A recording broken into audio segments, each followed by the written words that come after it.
non dico che permette al medico di scegliere a suo arbitrio, non è neanche vero questo, cioè è vero perché c'è scritto che il medico fa quello che vuole, d'accordo, ma obbliga il medico a fare ogni manovra atta a salvare la vita del paziente. Quindi di fatto non è solo il discorso nutrizione artificiale, quello è una parte marginale, importante ma marginale.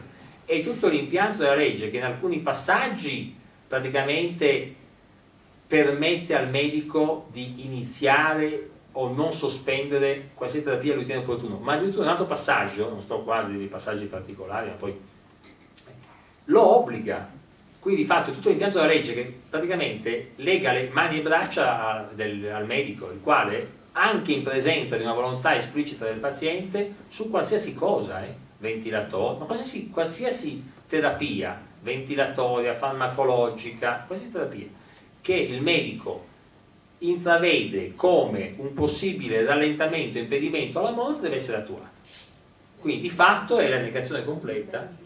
Il testamento di vita, così come verrà emanato, nel giro di un mesetto circa pare, è completamente inutile, perché compilarlo o non compilarlo non serve a niente.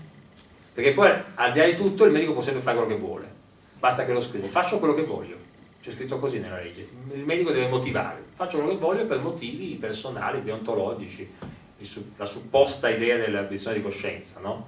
Che è un concetto che personalmente come medico riconosco, l'obiezione di coscienza, sia inizio vita, sia che a fine vita. Io riconoscerei anche che un medico dica, beh, io sinceramente, però se un paziente richiede di interrompere la ventilazione, io personalmente, non per fare un discorso di tipo, come posso dire, corporativo, però sarei disponibile anche a riconoscere un'obiezione di coscienza sul fine vita, così come si riconosce sull'inizio vita con l'introduzione della gravidanza.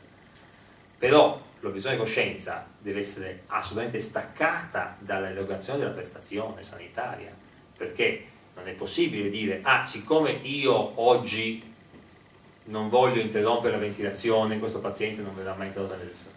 Si fa quello che viene fatto regolarmente nelle attività sanitarie, c'è qualcuno che lo fa al posto mio. Tutto qui. Quindi praticamente questa legge invece, adducendo motivi di obiezione di coscienza, motivi etici, praticamente addirittura impone al medico di fare qualsiasi cosa lui ritenga opportuno al fine di rallentare o impedire il processo della morte. Di fatto lega completamente il medico. Questo al di là della nutrizione, non facciamoci ingannare, perché adesso sembrerebbe che soltanto che la legge sia il massimo del liberismo consentito, tranne la nutrizione, non si capisce perché non è terapia secondo alcuni, ecco. In verità no, perché quello è uno spiegato per l'ordine. In verità tutta la legge impedisce, anzi obbliga il medico a dare contro alla volontà del paziente, a sua discrezione assoluta.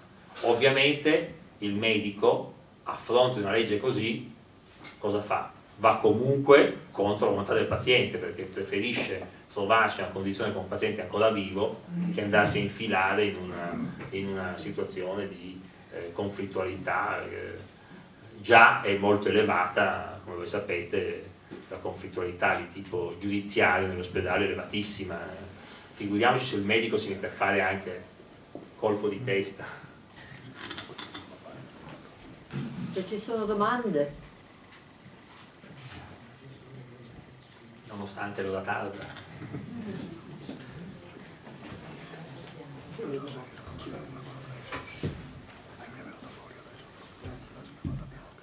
Beh, se nessuno vuole intervenire, allora chiudiamo il dibattito. Ringrazio Mina Welby e Mario Riccio. Grazie a voi. Oltre a questo vi ricordo che all'ingresso potete acquistare naturalmente il libro di Giorgio Welby,